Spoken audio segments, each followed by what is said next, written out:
Dans cette nouvelle vidéo, vous allez pouvoir voir ou revoir, si vous étiez présent, l'exposé que Jean-Marc a eu l'occasion de donner en novembre dernier, c'était le dimanche 10 novembre, pour être plus exact, aux rencontres du ciel et de l'espace à Paris, à la Cité des Sciences et de la Vie.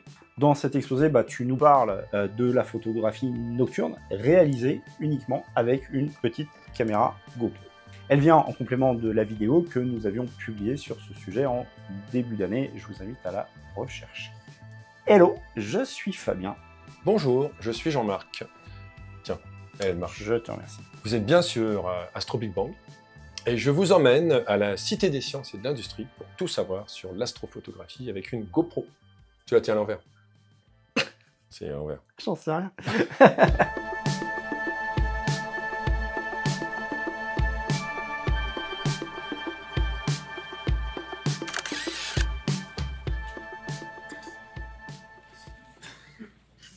Donc bonjour tout le monde, moi c'est Jean-Marc. Alors aujourd'hui, je crois que je vais vous parler du plus petit instrument qu'on va utiliser pour faire de l'astronomie. C'est une GoPro. Voilà, comment avec une GoPro on peut photographier le ciel nocturne et qu'est-ce qu'on peut faire avec quand voilà, qu'est-ce qu'on peut en tirer en astronomie. Donc là, elle fonctionne, elle vous filme. Est-ce qu'il y en a parmi vous qui ont des petites caméras comme ça? Super. Et vous avez déjà utilisé ces caméras pour faire un petit peu de la photo du ciel? Jamais? Bon va falloir... Si? Ça marche?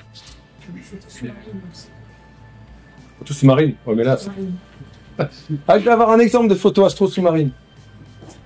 Ouais. Si, j'en fais. Bon, alors, eh bien, je vais vous donner des idées aujourd'hui. Je parle aujourd'hui de la GoPro. Hein, mais c'est évidemment que ça ne se limite pas à la marque GoPro. Je ne suis pas sponsorisé par GoPro.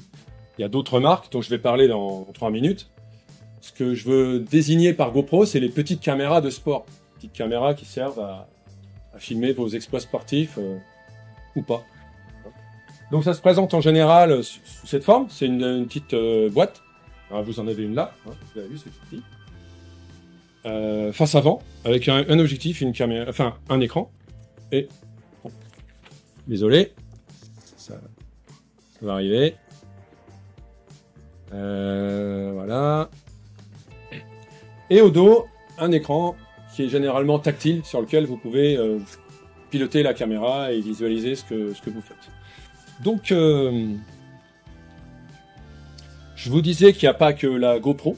Il existe d'autres modèles. Alors, je vais pas retenir tous les modèles chinois qu'on trouve sur Amazon. Il y a des trucs, ça marchera jamais pour l'astro. Achetez pas une caméra à 40 €, c'est pas... Enfin, vous pouvez, hein. Mais je crois que pour faire de l'astro, c'est pas top. Moi, je retiens 3 modèles. La GoPro, que tout le monde connaît. Actuellement, on est au modèle 13.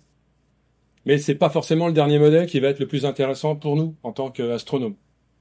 Là, moi, j'ai découvert que les modèles plus anciens, la GoPro 9 et la GoPro 10, étaient plus adaptés.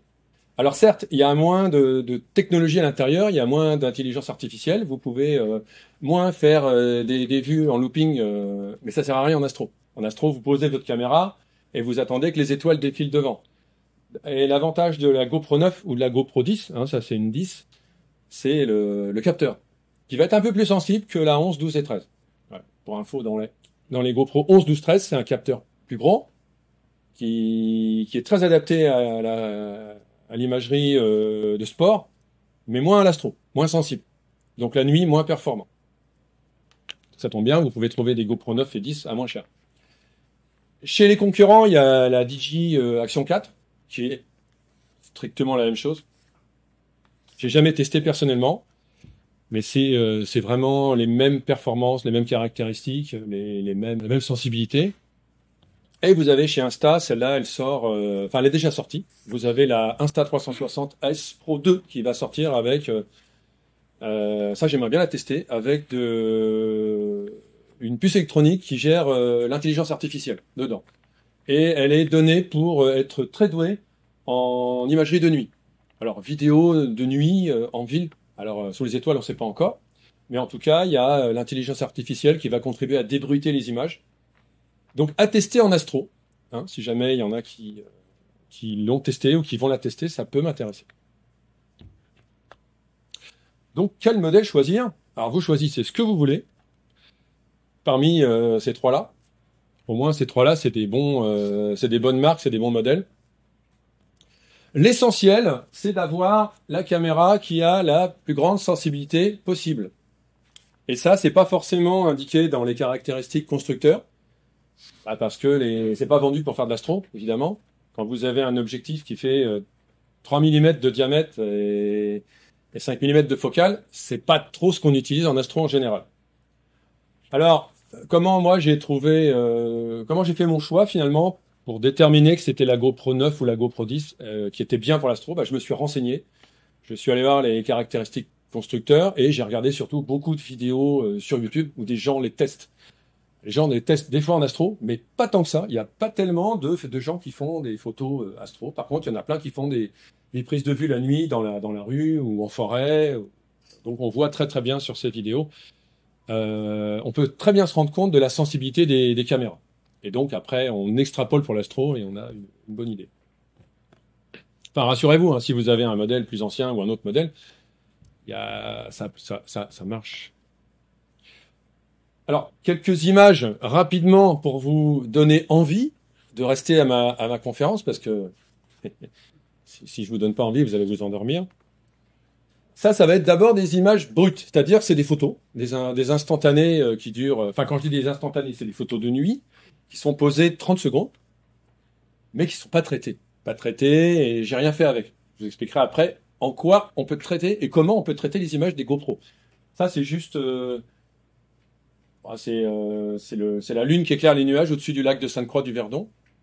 30 secondes de pause. Bon. Ça, c'est pareil, c'est une lunette astronomique dans un jardin avec la lune. 30 secondes de pause. C'est chez Jean-Michel. Voilà. Ça, c'est pendant une soirée d'astronomie de notre club Astro Verdon. Et on voit... Alors, c'est bruité, hein, vous avez du bruit. Mais on n'est pas sur un appareil photo numérique haut de gamme. Hein. Je vous rappelle, on est sur une GoPro. Mais je vous expliquerai après comment vous débarrasser de ce bruit de fond. Donc, on peut faire des poses comme ça, où on a des silhouettes de télescope. On peut s'amuser aussi à prendre des images au cours d'une soirée d'astronomie, éclairée par la Lune. Ça marche très bien. Là, par exemple, c'est à la Maison du Soleil de Saint-Véran. Et l'éclairage ambiant, donc ça a été fait la nuit, on voit les étoiles, l'éclairage ambiant est dû à la Lune. Donc ça marche très très très très très très bien s'il y a un petit éclairage, comme la Lune par exemple. Là vous voyez, c'était pour vous mettre en appétit. Maintenant je vais vous montrer des images qu'on peut obtenir en poussant un petit peu les réglages. Donc ça, c'est, par exemple, une aurore boréale qui a été saisie par hasard en septembre. Je crois que c'était le 12 septembre, un truc comme ça.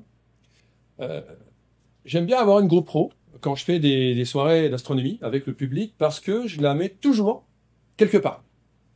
Je filme. Enfin, je fais des pauses. Ça, c'est pas comme un appareil photo où vous avez un nombre de déclenchements qui est compté finalement. Au bout de 300 000 déclenchements, votre appareil photo, ou 500 000 ou 1 million, il tombe en panne. Là, vous pouvez, c'est la GoPro toute la nuit, faire 3000 photos dans la nuit et ça servira peut-être à rien, mais peut-être que sur une photo, vous aurez une aurore boréale, surtout en ce moment.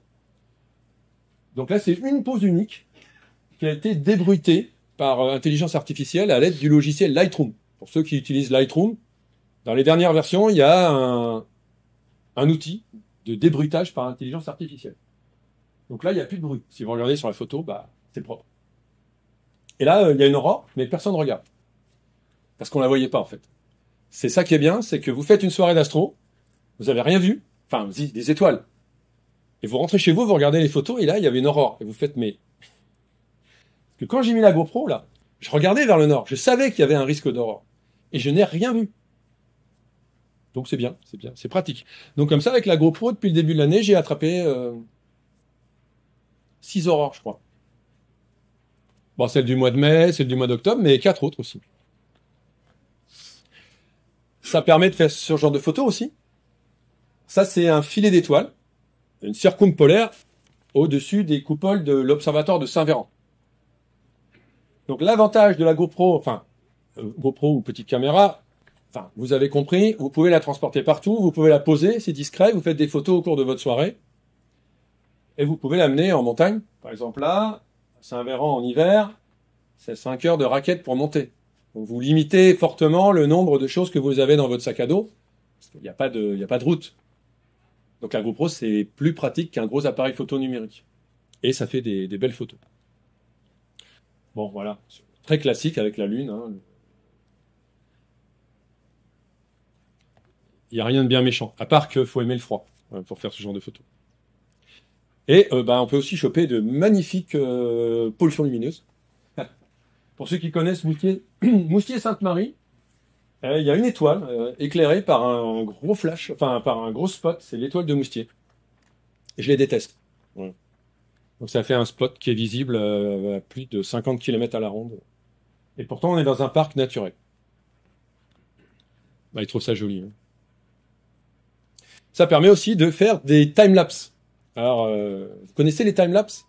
Ce sont des films qu'on construit à partir d'images prises en pause à l'aide de la GoPro. Donc là, voilà un time-lapse pris dans les basses-gorges du Verdon. Donc vous avez la Lune, vous avez les étoiles, et vous avez l'eau qui monte et qui descend. Parce que, ceux qui connaissent pas les basses-gorges du Verdon, on est en aval d'un barrage hydroélectrique qui, au cours de la nuit et de la journée, lâche de l'eau plus ou moins régulièrement. Donc c'est pour ça qu'on a l'eau qui monte et qui descend. D'ailleurs, c'est comme ça que j'ai fusillé ma première GoPro. Le matin, le soir, elle était près de l'eau, parce que c'était génial, les reflets, tout. Et le matin, elle était sous l'eau. Et comme je l'avais... alors c'est étanche, hein, ces petites bêtes. Mais comme j'avais branché une batterie externe, donc j'avais ouvert le boîtier, j'avais mis un power tank Celestron pour avoir finalement un timelapse de toute la nuit. Tout était sous l'eau le matin, le power tank Celestron et la GoPro. Et il n'y a plus rien qui marchait. Donc j'ai perdu 400 balles, j'étais content. Maintenant, je le sais. Méfiez-vous des barrages hydroélectriques, ça lâche de l'eau et il peut y avoir des amplitudes de 2 mètres. Il y a des marées, quoi.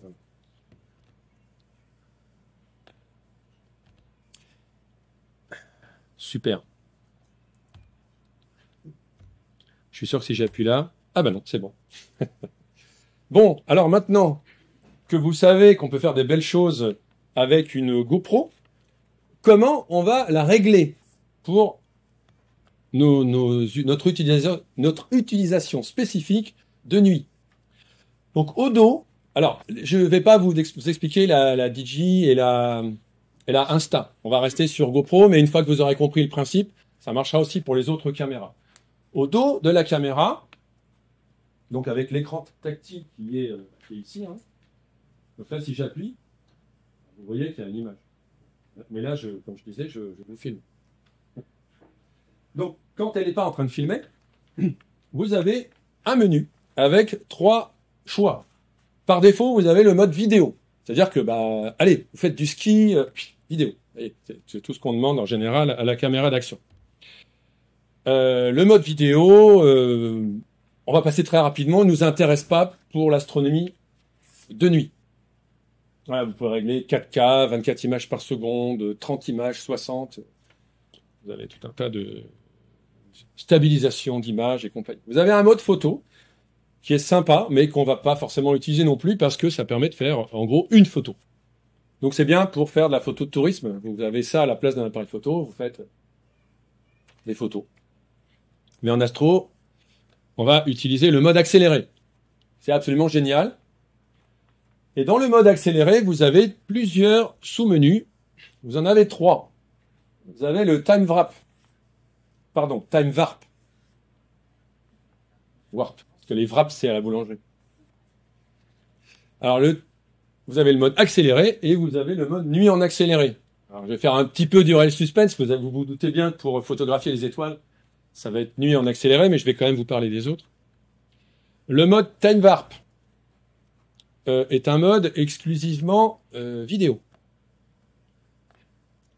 Voilà. Donc, c'est bien pour faire des timelapses la journée et vous avez directement une vidéo qui sort de la GoPro. Le mode accéléré, vous pouvez choisir vidéo ou photo. Donc ça peut être intéressant si vous photographiez un crépuscule, un lever de lune par exemple, ou un truc brillant, quelque chose de très lumineux, ça va ressortir, sans trop vous casser la tête. Donc format vidéo ou format photo. Prends une série de photos en continu que vous pouvez passer en revue plus tard, blablabla. Dans le mode accéléré, vous pouvez régler la largeur de votre objectif. Donc même si la GoPro est équipée d'un grand angle de manière native, vous avez plusieurs modes de prise de vue. Vous avez très grand angle, moyen angle et puis un petit peu plus resserré. En astro, en général, on utilise toujours la vision la plus large. Essayer d'avoir, on utilise finalement toute la capacité du capteur, donc le grand angle, et puis c'est là qu'on attrape le plus d'informations possible. Là, vous choisissez votre mode vidéo ou photo. En général, durée sans limite. Imaginez, vous programmez 5 minutes, et au bout de la 6e, vous ratez une étoile filante. Mais un super truc. Hein. Bon, bah, ouais. Et surtout, dans le mode accéléré, vous définissez, non pas le temps d'exposition, mais vous définissez l'intervalle. Toutes les secondes, toutes les 5 secondes, etc. Je ne l'utilise en astronomie que pour faire des levées de soleil, crépuscule, lever de lune, coucher de lune, des choses comme ça, des choses très brillantes. Parce que je n'ai pas de... on ne peut pas choisir le temps d'exposition. On est juste l'intervalle et la GoPro se débrouille et quand il fait vraiment nuit noire, elle peut plus rien faire. Donc, on va utiliser pour nos vraies photos d'astronomie, on va utiliser nuit en accéléré. Donc là, voilà. Pareil, vous réglez la largeur de votre objectif, format, photo forcément. Vous réglez l'obturateur. Donc ça, c'est le temps de pause. Le temps de pause va, en tout cas sur les GoPro, jusqu'à 30 secondes. Je pense qu'il y a des modèles, il me semble que la dernière, va jusqu'à 1 minute. Peut-être plus. Donc en général, si vous êtes dans un site noir, non éclairé, par la lune, sans trop de pollution lumineuse, vous mettez 30 secondes directement. Si vous avez une pleine lune, vous mettez 5 secondes ou 10 secondes. Sinon, vous allez cramer vos photos. Ça, je vous apprends rien, c'est comme de la photo avec un appareil photo numérique. Et ça, très important. Vous utilisez le mode RAW. Alors, c'est comme sur les appareils photo. Attendez, je vais remettre. Sur les appareils photo numériques, on a l'enregistrement par défaut qui est le JPEG et on a le mode RAW. Le mode RAW, c'est les fichiers qui vont contenir toutes les informations qui vont ensuite pouvoir être exploitées par un logiciel de développement photo, type Lightroom. Le mode RAW va être un fichier beaucoup plus lourd que le JPEG, mais va permettre de corriger a posteriori la balance des blancs, la sensibilité, réduire le grain, faire plein de choses qu'on ne peut pas faire avec du JPEG. Et donc, vous allez avoir des photos, vous verrez la différence. Durée sans limite, vous avez retardateur, c'est-à-dire par exemple 3 secondes, vous appuyez sur le bouton et le time-lapse, puisqu'il s'agit de photos qui vont être prises en continu, 30 secondes, et ensuite 30 secondes, et ensuite 30 secondes, jusqu'à ce qu'il n'y ait plus de batterie. Et le retardateur, c'est le temps entre le moment où je vais appuyer sur le bouton et le moment où la première photo va se déclencher. C'est-à-dire que ça va éviter la vibration sur la première photo, ou alors, si vous faites un portrait de vous devant les étoiles, ça vous laisse 3 secondes pour vous reculer. La balance des blancs. La nuit, on va se régler comme la journée, c'est-à-dire balance des blancs 5500 K. C'est la lumière du jour, en gros. Donc, moi, je règle toujours la GoPro sur 5500 K. Et après, éventuellement, je corrige la balance des blancs en fonction de la pollution lumineuse. Par exemple, si le ciel est un peu orange ou un peu jaune, je vais pouvoir jouer sur la pipette de Lightroom pour corriger la balance des blancs. Mais par défaut, je mets ça. Parce que c'est de la lumière naturelle, la nuit. Il n'y a pas de soleil, mais c'est la lumière des étoiles et on veut un rendu naturel comme en plein jour. Et dernier point très important, la sensibilité. La GoPro, quand vous mettez 30 secondes de pause, la GoPro monte jusqu'à 1600 ISO. Et curieusement, alors je n'explique pas pourquoi, si vous mettez 20 secondes de pause, vous pouvez pousser jusqu'à 3200 ISO. Par contre, c'est pourri. C'est extrêmement bruité, donc n'utilisez pas 3200 ISO. Restez maxi sur 1600. C'est déjà bien et Bon, c'est bien, on va dire. La GoPro n'est pas équipée d'un capteur refroidi. Donc il y a des pixels chauds, il y a tout un tas de choses. Et 1600 ISO, c'est un maximum. Des questions là-dessus avant qu'on passe à la suite ou non, sur les réglages. De toute façon, après, il faut tester. Hein, alors, juste une anecdote, parce que pour l'avoir pratiqué à Saint-Véran en hiver, quand vous avez les doigts gelés, bah, vous pouvez pas appuyer sur l'écran tactile. Donc, c'est marrant. Donc, vous essayez de déclencher vos photos, de faire vos réglages, et ça marche pas. Donc, vous êtes obligé de chauffer vos doigts. C'est toute une aventure. Donc, maintenant, vous avez compris comment faire des images. Alors, je vous explique pas comment cadrer vos images. Hein, ça, vous cadrez la règle des tiers, un tiers de, par exemple, vous avez un horizon. Donc, vous mettez au premier tiers en bas la ligne d'horizon et vous avez 2 tiers de ciel. Vous avez un arbre, vous le mettiez un tiers à droite et vous avez à gauche 2 tiers de livre. Ça, c'est les bases de la composition photographique. Mais vous savez maintenant régler votre GoPro, la sensibilité, le temps de pause, quel menu utiliser. Et je vais vous montrer comment faire des belles images. Encore mieux que ce que donne la GoPro, tout simplement. Donc, choisissez d'abord le mode RAW plutôt que JPEG. Je vais vous montrer... Pardon. Je vais vous montrer un time-lapse qui a été réalisé à l'Observatoire de Saint-Véran au mois de mars de cette année, qui montre les montagnes éclairées par la lune couchante, la pleine lune couchante. Là, vous avez l'ombre de l'Observatoire de Saint-Véran qui va grandir, et la Voie lactée se lève, et ensuite, immédiatement la lune couchée, vous avez l'aube qui va apparaître. Donc, d'abord, ça va être la version JPEG, et ensuite, ça va être la version RAW. Alors, c'est pas du simple, c'est pas du, on parle pas d'un facteur 10, hein, mais. Donc ça, c'est JPEG. Les JPEG bruts tels qu'ils sortent de la GoPro. C'est déjà bien, hein. Et ça, c'est les RAW. Ah, on voit un peu mieux la Voie lactée, quand même, hein. Ah, je peux vous le repasser. Donc, le JPEG, c'est déjà très bien. Mais regardez, la Voie lactée apparaît et bah hop, dès que l'aube apparaît, il n'y a plus de Voie lactée. Alors que les RAW, avec le traitement que j'ai réussi à faire avec Lightroom, eh ben, on a poussé un peu plus. C'est-à-dire que le traitement des images RAW a permis d'assombrir le fond du ciel, de gagner en temps finalement sur l'aube et faire ressortir davantage la Voie lactée. Quand vous faites des photos également, eh ben, vous n'enregistrez pas que des étoiles. Vous enregistrez aussi ceci. Des étoiles filantes, des satellites. Là, par exemple, il y a un passage de l'ISS sur cette image. Et vous voyez que le trait est en pointillé parce que la GoPro interrompt pendant 1 seconde ses pauses entre deux expositions de 30 secondes. Enfin, 1 ou 2 secondes. Donc là, vous avez l'ISS. Là, vous avez je ne sais pas quoi. En haut, là, vous avez une étoile filante. Et vous avez tout un tas de satellites qui passent. Et sur un filet d'étoiles, c'est assez déplaisant parce que c'est laid. Et il y en a de plus en plus. Alors, comment se débarrasser de ça?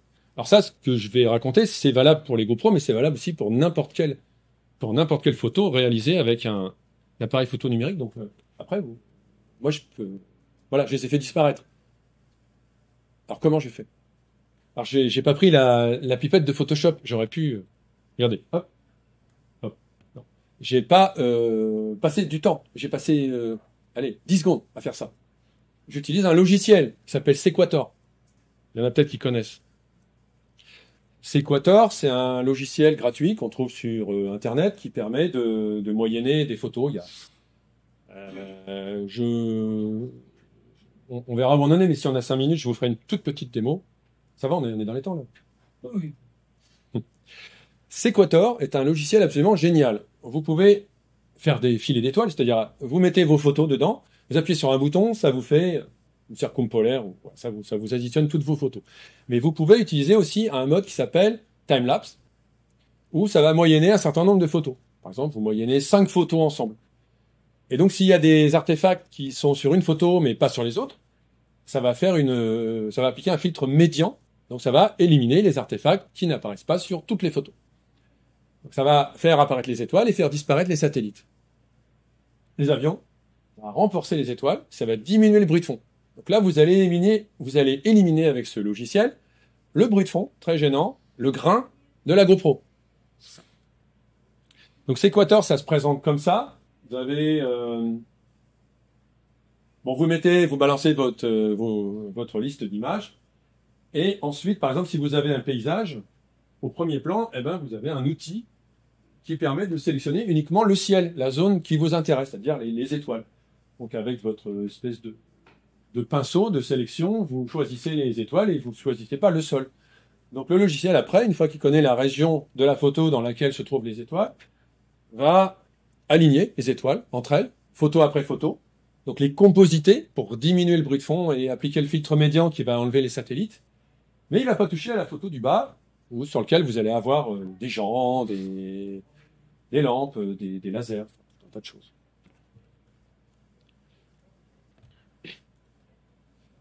Donc, que faire avec les images? Avec une GoPro, vous pouvez faire un grand nombre de choses. Donc j'en ai listé 6. Vous pouvez faire des filets d'étoiles. Pour faire des filets d'étoiles, vous avez plusieurs logiciels qui permettent de faire ça. Les plus connus, historiquement, c'était StarMax. Petit logiciel français extrêmement simple et gratuit. StarStax, gratuit aussi. Enfin, tout est gratuit. Hein. StarStax, vous pouvez aussi faire les effets de comète. Hein, vous avez une fonction qui permet de donner aux étoiles, non pas un aspect d'arc de cercle, mais d'arc de cercle qui diminue, qui s'estompe avec le temps. Donc, donner un aspect de comète. Et Sequator qui permet aussi de faire des filets d'étoiles. Donc, voilà des exemples de filets d'étoiles qui ont été nettoyés des satellites, des traînées de satellites et d'avions. Ça, c'est par exemple, ça a dû durer 3 heures. C'est l'autonomie de la batterie d'une GoPro. Donc, vous pouvez faire ça. Mettez votre GoPro. Faut pas oublier d'aller la chercher après. Hein. Parce que si... ça m'est arrivé, hein, je peux en parler. Vous oubliez d'aller la chercher le soir. Vous dites, je dirai demain matin. Demain matin, il n'y a plus la GoPro. Elle n'a pas été mangée par des renards. Hein. Elle est dans la poche de quelqu'un.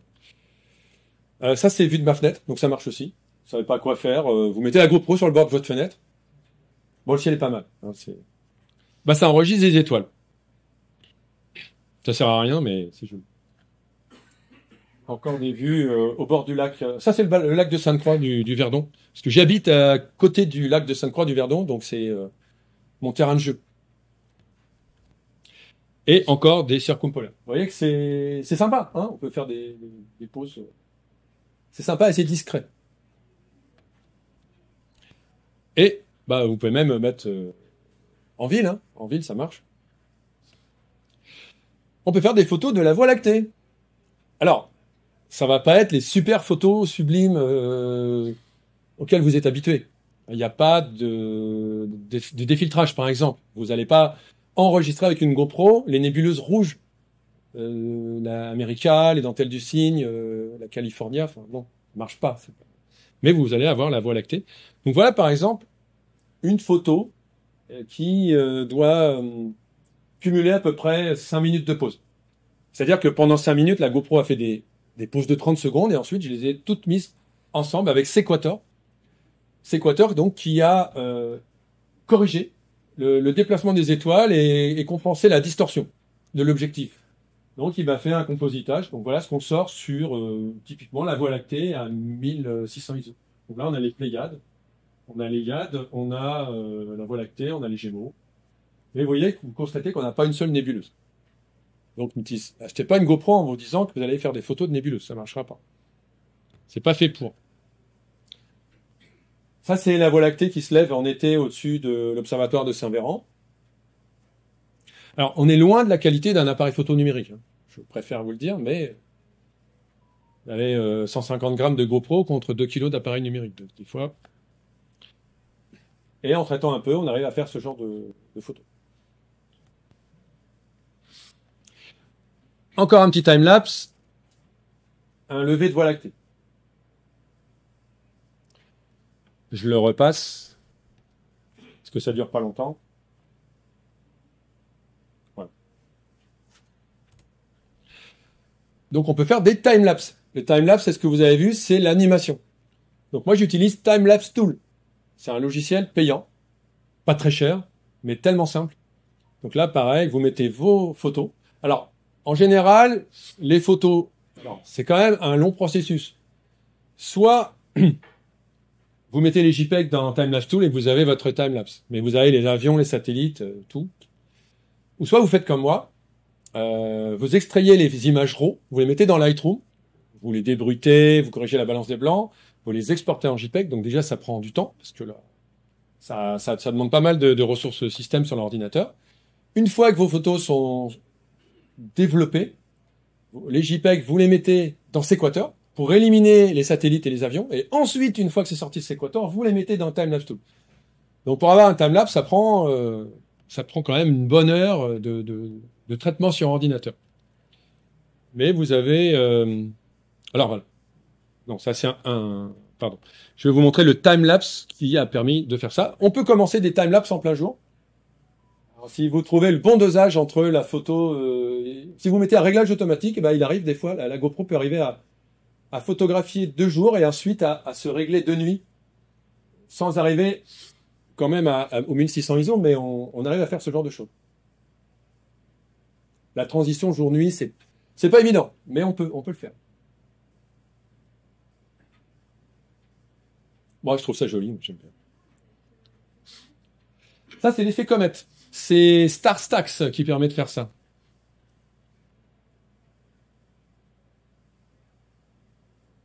Voilà. Si vous poussez à fond la sensibilité de la GoPro, eh bien, vous pouvez même attraper l'airglow. L'airglow, c'est la luminescence de l'atmosphère, de la haute atmosphère due à l'activité du soleil. Vous voyez un peu?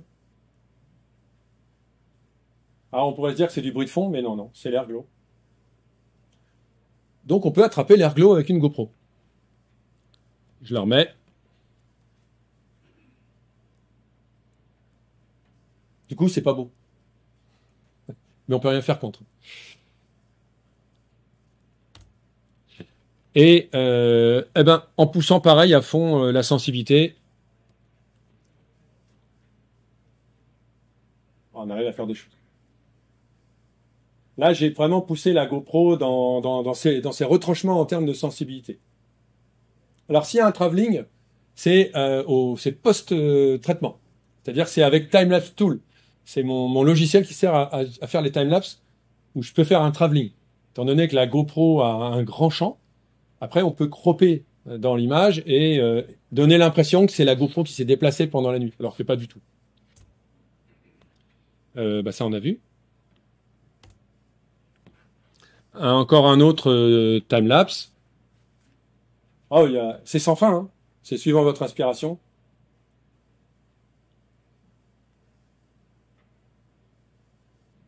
Donc quand je vais à Saint-Véran, il me voit courir partout la nuit avec ma GoPro, dans le noir. Parce que là, vous avez l'impression qu'il fait clair, mais en réalité, non. Donc des fois, on se casse des chevilles. Voilà. Donc je dois être le mec la nuit qui me balade le plus sur le pic de Château-Renard, pour ceux qui connaissent. J'ai jamais froid. Donc c'est avoir une petite caméra GoPro la nuit, c'est un moyen de jamais attraper froid. C'est tout le temps en train de courir partout, de grimper pour la positionner. Alors, ça sert pas qu'à faire des photos des étoiles, ça sert aussi à filmer l'intérieur des coupoles pendant que vous observez. Ça, c'est le T62 de Château-Renard. Voilà, et le télescope qui bouge. Comme ça, vous pouvez voir s'il a bien suivi, s'il y avait des nuages. Alors là, vous ne croirez pas, mais on était en train de photographier une nébuleuse planétaire. Bon, H-alpha. Sous la Lune, dans les nuages. Et après, on a abandonné parce que c'était trop pourri. Oui, c'est le 620 qui a 9 mètres de focale. Il est ouvert à f sur 15.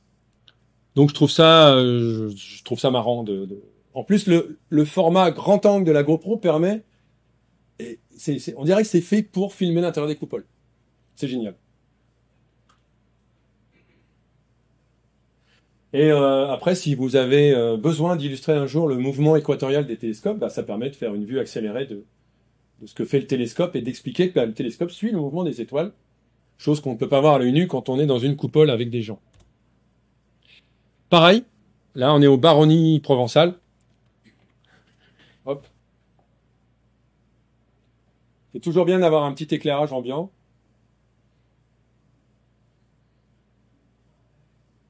Voilà. Et après, on sait qui a fait quoi. En même temps, c'est un très bon espion.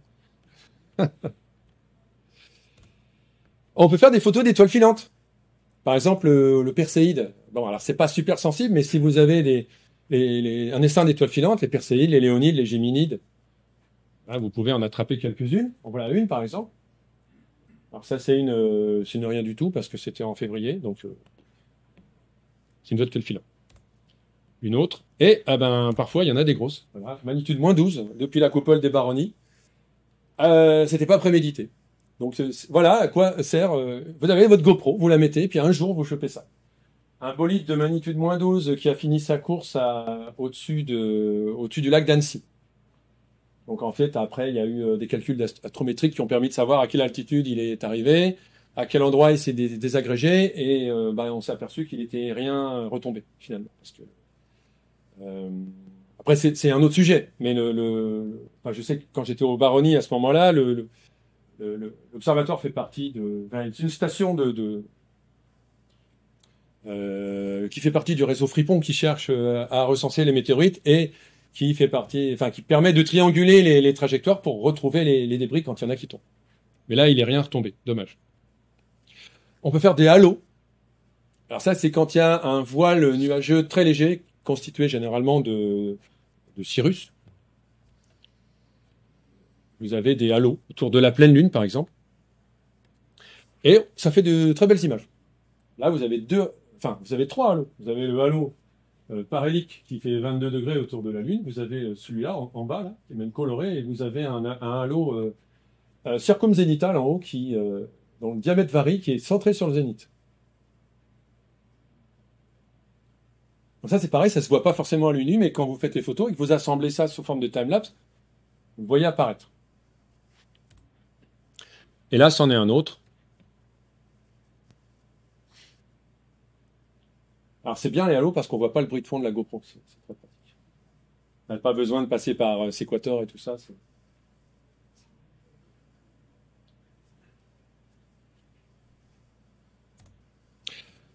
On peut photographier des aurores boréales. On est en plein dans le sujet.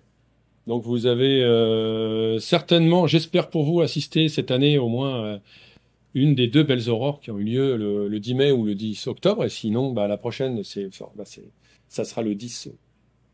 Je sais pas quand, mais ça sera le 10 quelque chose, forcément. Parce que ça tombe tous les 6 mois. Bon, une petite. Ça, c'était le 12 septembre, alors, pas de chance. Elle a duré 5 minutes, hein. À peine elle était arrivée qu'elle était déjà partie. Ça, c'était mieux. C'était le 10 mai. J'étais à Caen. Et je me suis dit que j'allais aller faire des photos de l'aurore au-dessus de l'hôtel de ville de Caen. Donc à la GoPro. Voilà, ça rend bien. J'étais tout seul. Ah oui, c'est le lendemain que les gens sont tous venus après pour dire « je veux la voir », mais sauf que le jour de l'éclipse, il y avait que moi. Donc après, ça permet de faire un petit time-lapse. Bon, je pense que vous en aviez vu, revu, vous en avez marre des photos de l'aurore du 10 mai. Je crois que pour ceux qui ont Facebook n'a jamais été aussi inondé de photos d'aurore que le 11 mai. Et on peut faire sur l'eau ou sous l'eau. Voilà, j'ai un truc que je pense être le seul à avoir fait. Sur l'eau, non. Alors sur l'eau, j'aime bien photographier, comme tout à l'heure je vous expliquais, les variations de niveau des lacs artificiels. Donc là, vous allez voir ce qui se passe la nuit au lac de Sainte-Croix. Alors il n'y a pas une créature en dessous qui respire. Hein. Ce sont des ondulations de grande amplitude qui sont simplement vues en accéléré. Donc c'est des ondulations de 5 à 10 cm de montée et descente du niveau. Et les bateaux bougent parce que vous avez des courants. En fait, l'eau monte, descend sans arrêt, ça crée des courants, et ça fait bouger les bateaux. Et ça fait bouger les bâtons. Et la première fois que j'ai fait ça, je me suis dit, je voyais pas que c'était des bâtons parce que mon temps de pause était trop long. premier plan, il y a de temps en temps, il y a des trucs qui passent. Je croyais que c'était des poissons, des créatures. Je me suis dit, oh là là, il y a des trucs dans le lac. Plus jamais je me baigne.